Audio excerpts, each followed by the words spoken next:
Todo espectador es un cobarde o un traidor. Una frase de Frank Fanon, un ideólogo que también nos ayudó a pensar la película. Nosotros nos estamos dirigiendo no a espectadores, sino a actores. No a espectadores que pasan por la calle para ver una película, sino a actores de un proceso de cambio. Esta es la batalla de la patria grande y del nacimiento de un mundo mejor. Violencia y liberación. Prepara el combate, prepara el fusil. Está concebida así para que un compañero en el anonimato de una exhibición clandestina proyecte la obra, haya una llegada de personas que no se conocen entre sí, que han llegado ahí citadas en lugares distintos a donde se va a hacer la proyección, y entonces él hace de coordinador y prepara eso como un cine acto. Lo que más importa es el acto, la gente, más que la película. Ese era el concepto ideológico, estético que teníamos.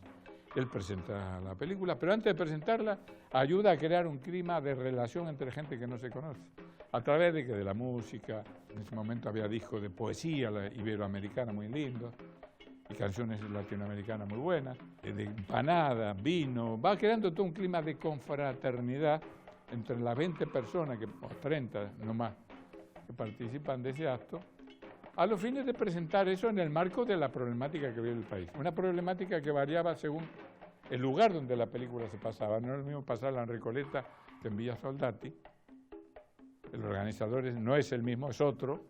El público que está ahí es distinto. Tampoco es lo mismo pasarlo en ese momento en un mes que en otro, porque había cambios históricos y políticos que se estaban dando en esos años. Hablo del año 68 al año 72, que fue donde más difusión tuvo, hasta su exhibición pública recién en el 73, cuando llegó la democracia, en el Cine Libertador.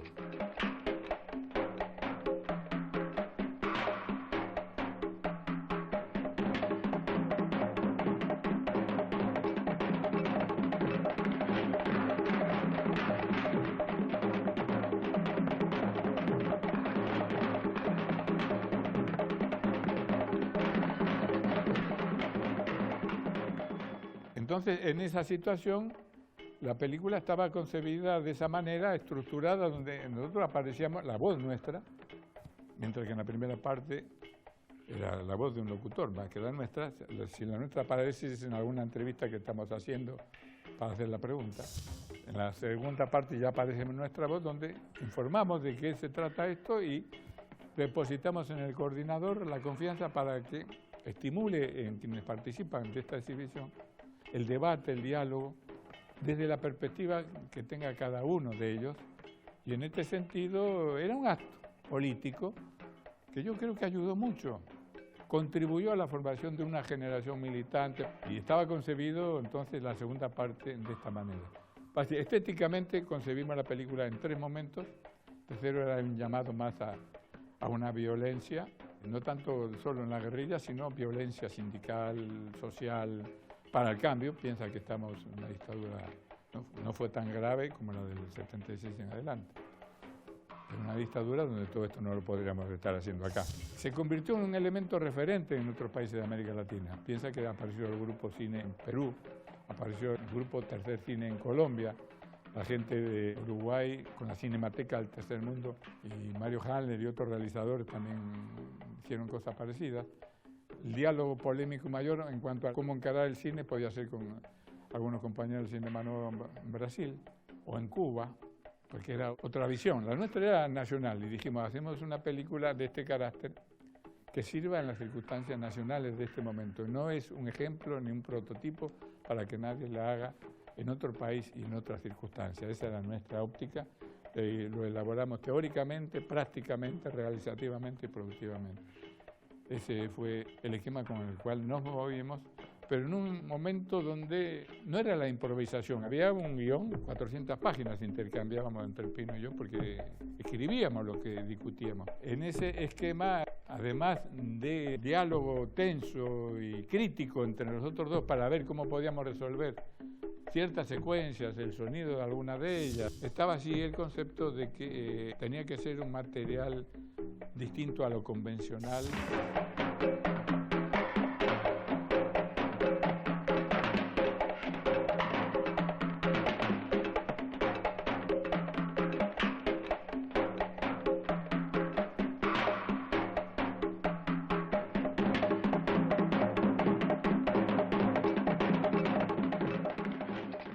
Entonces, nuestro concepto era un cine para las grandes masas, que no era negar las iniciativas que podía haber de grupos comunitarios sociales, hacer un cine que no estaba destinado a las salas grandes, sino a salas de sus propios, los sindicatos, el partido político, ¿por qué no va a hacer un cine? El partido político puede hacer un cine para formar cuadros, generar capacitación, política, educación, puede hacer cosas, y un sindicato también puede hacer lo mismo.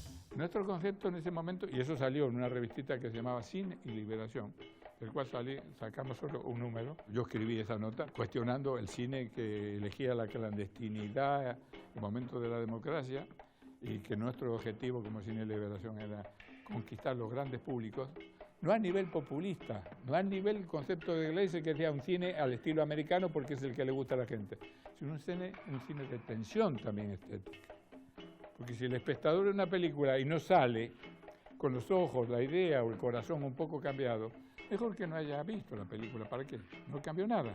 En este sentido había diferencias, y también en ese número de Cine y Liberación estaba un artículo que firmó un compañero que ya murió, Jorge Díaz, donde él describía en términos didácticos y pedagógicos cómo era la proyección de películas que estaban destinadas a públicos reducidos. Y hablaba de que es un proyector, cómo está compuesto un proyector, cómo circula la difusión de un cine que ya no está dirigido a las salas comerciales, sino a público de carácter más reducido, pero era una cuestión de capacitar a quienes iban a manejar los proyectores y que no perdiesen demasiado tiempo en este tipo de cosas.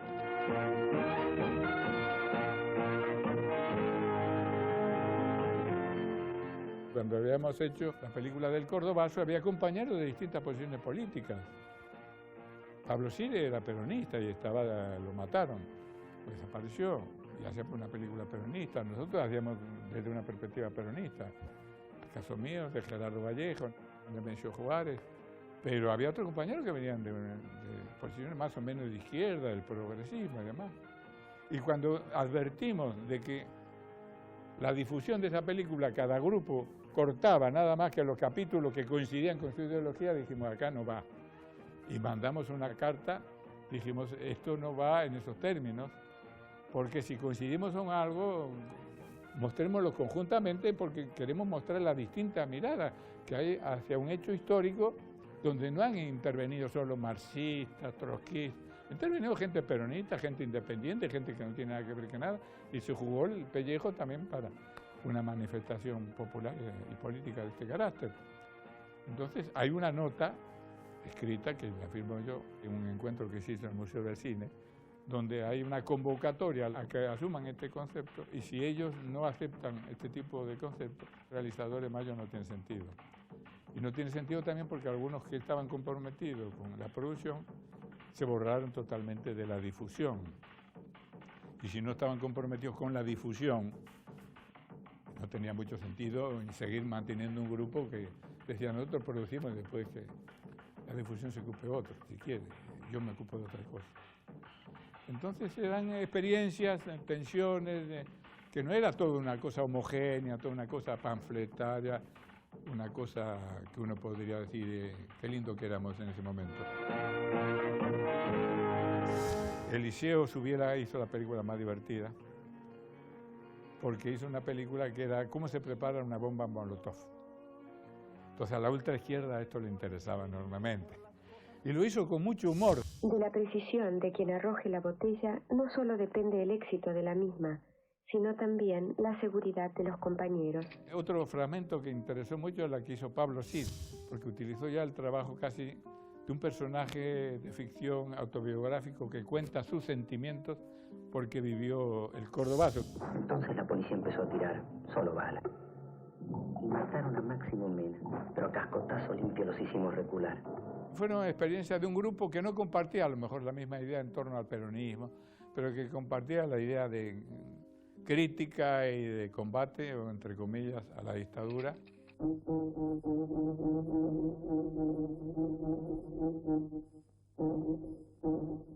Hasta ese momento la palabra y el sonido y la imagen de Perón estaban prohibidas por el decreto que había sacado la Libertadora, después del golpe militar del 55.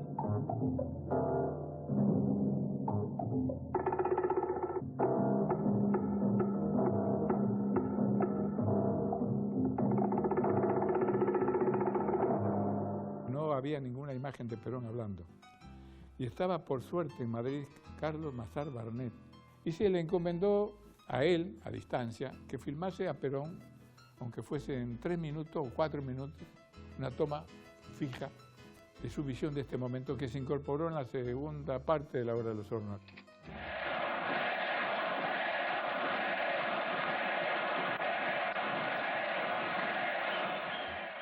Aparece Neusta anunciando de que va a hacer una entrevista en vivo y en directo a Perón.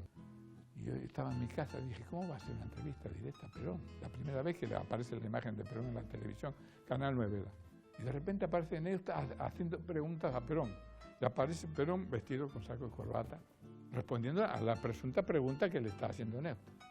Le hace otra pregunta a Neustadt, a Perón, y Perón aparece en Guayabera debajo de árboles. Dije, este es un canalla, hipócrita, no tiene ética ninguna. Y lo llamo a Pino Solana, a su casa. ¿Estás viendo lo que yo estoy viendo? Sí. Digo, ¿cómo se utilizaban las imágenes de Perón preparatoriamente para lo que era su regreso? Hoy creo que cometí un grave error. Yo debía haber decretado la movilización, comenzar por fusilar a todos los generales rebeldes y a todos los jefes y oficiales que estaban en la traición y dominar esa revolución violentamente como violentamente nos querían arrojar del poder. Llamé a Madrid, a Puerta de Hierro, me atendió López Rega, entonces nos encontramos con López Rega en la Puerta de Hierro y le conté la historia de lo que pensaba ser un film histórico, la memoria de Perón. Y además estaba el antecedente que habíamos hecho en La Hora de los Hornos. Dije, mira, ahora no te puedo decir nada, pero al regreso de La Habana lo conversamos con el general directamente. Estoy hablando de diciembre del 71.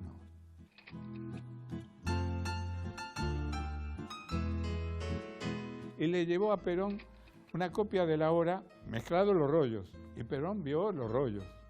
Y Julián le vendió todo lo que había sido el éxito de La Hora de los Hornos.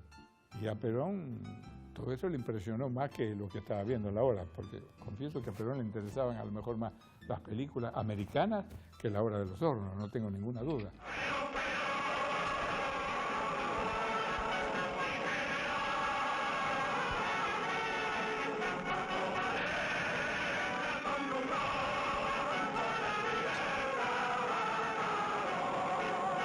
Se hizo la filmación contratando a 2 compañeros.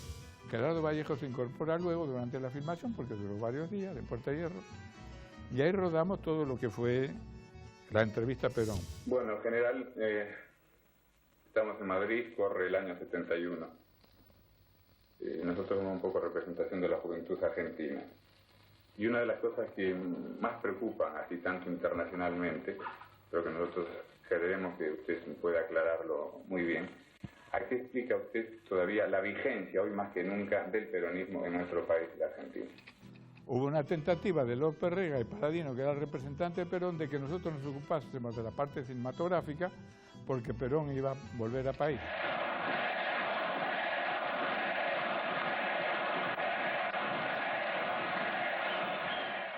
Y nosotros le dijimos al día siguiente al general, mire general, si esto es así, si López Rega y Paladino van a ocuparse de la difusión política de su imagen y nosotros nada más de la parte técnica, nosotros nos vamos a seguir filmando.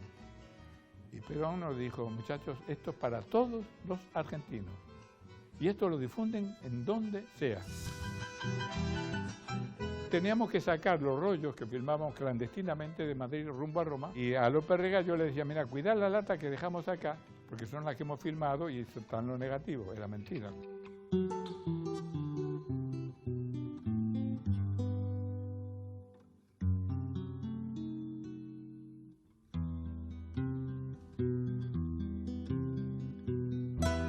Ese material se editó luego en Roma. Yo edité La Revolución Justicialista, fino actualización política y doctrinaria. Yo llevé, porque se terminó primero La Revolución Justicialista, a Madrid.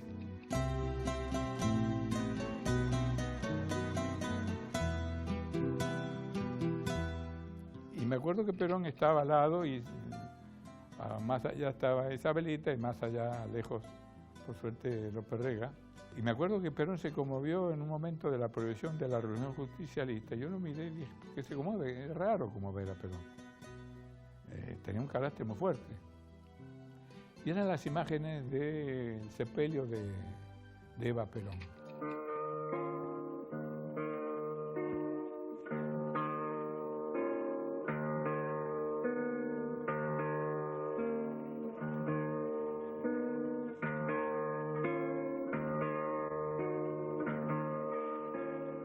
Y López Rega viene a felicitar. Ustedes han hecho una película formidable. Isabelita viene a felicitarme y me dice, qué lindo que han sacado al general. Lo único que dijo Isabelita. Porque Perón no había regresado al país en el 71. Las imágenes de Perón llegaron con la película que filmamos nosotros. La primera vez que aparecía Perón hablando con su propia imagen en las pantallas que se difundían acá a nivel clandestino, en el peronismo.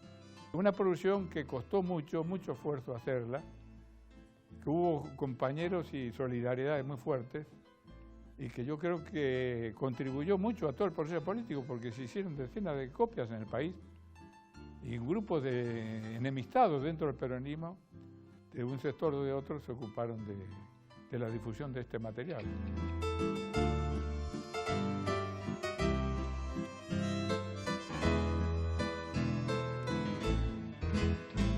Que nosotros tenemos con otro grupo que surgió después era con Cine de la Base, Raimundo Gleiser. Yo estaba en el ente de calificación, yo le di la autorización para exhibirla públicamente. Él me invitó a ver su película en un departamento del centro. Me dijo, quiero que la veas vos antes de presentarla al ente de calificación. Yo le dije, vi la película, digo, no comparto tu visión de convocar a la lucha armada del campo sindical para combatir a la burocracia. No obstante, yo como funcionario en este momento la autorizo. No quería la autorización para que si alguna vez la policía allanaba alguna exhibición, él tuviese el certificado oficial de que esa película estaba autorizada.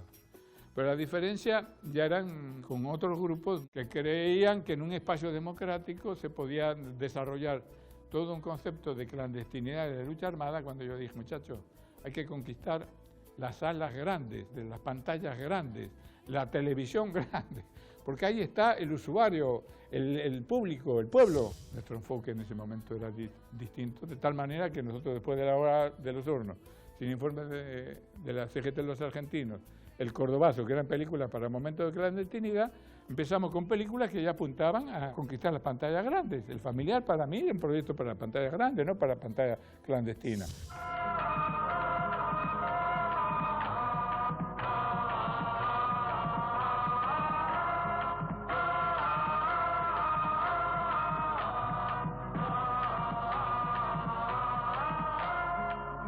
Yo estaba cansado un poco ya de lo documental. Tenía la idea de algo nuevo, distinto y experimental. Además lo producía en gran medida la televisión italiana, no lo producía yo acá con recursos propios que no los tenía. En consecuencia me daba libertad absoluta y yo dije, esta es una oportunidad para hacer algo totalmente distinto y que no tenga nada que ver con todo lo anterior.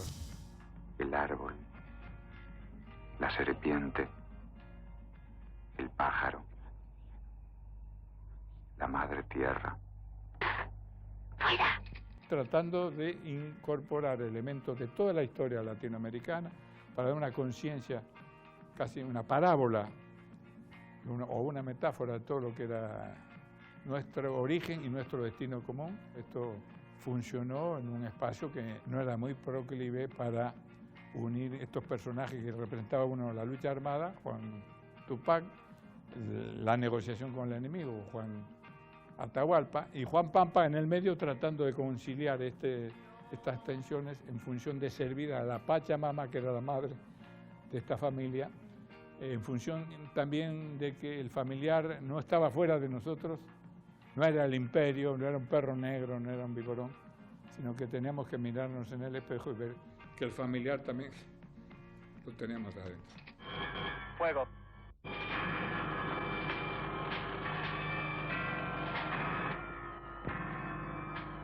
Esta no es una guerra de hermanos contra hermanos.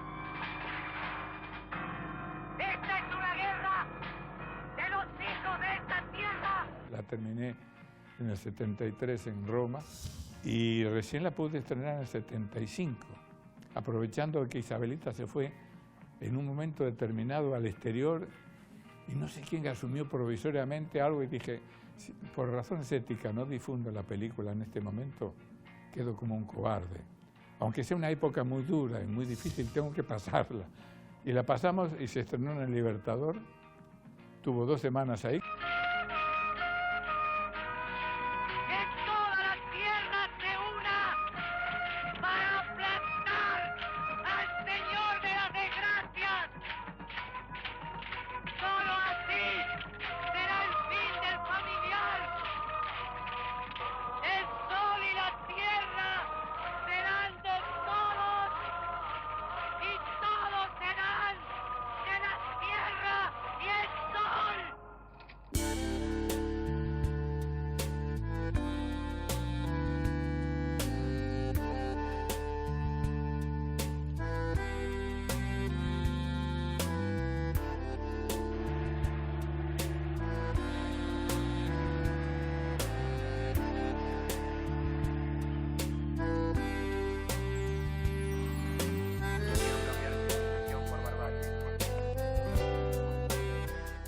Una película, igual que un libro, igual que una música, tiene que cambiarte algo. Ya no solo el entretenimiento también puede tener algún elemento que cambió algo, tu mirada, tu visión, tu enfoque. Te acuerdas de una imagen, te acuerdas de un sonido, te acuerdas de un rostro, te acuerdas de un silencio. Eso te quedó. Nadie se acuerda de una película en términos completos. Todas las películas son como los hijos de uno, igual que cuando uno escribe cuentos, novelas. Tiene un amor siempre mayor o menor por los otros, pero uno no puede decir, este es mejor que el otro. Sí, creo que La Hora de los Hornos fue por la repercusión que tuvo en una película de la cual todavía se sigue hablando y todo lo que significó como elaboración teórica y concreta para el cine argentino.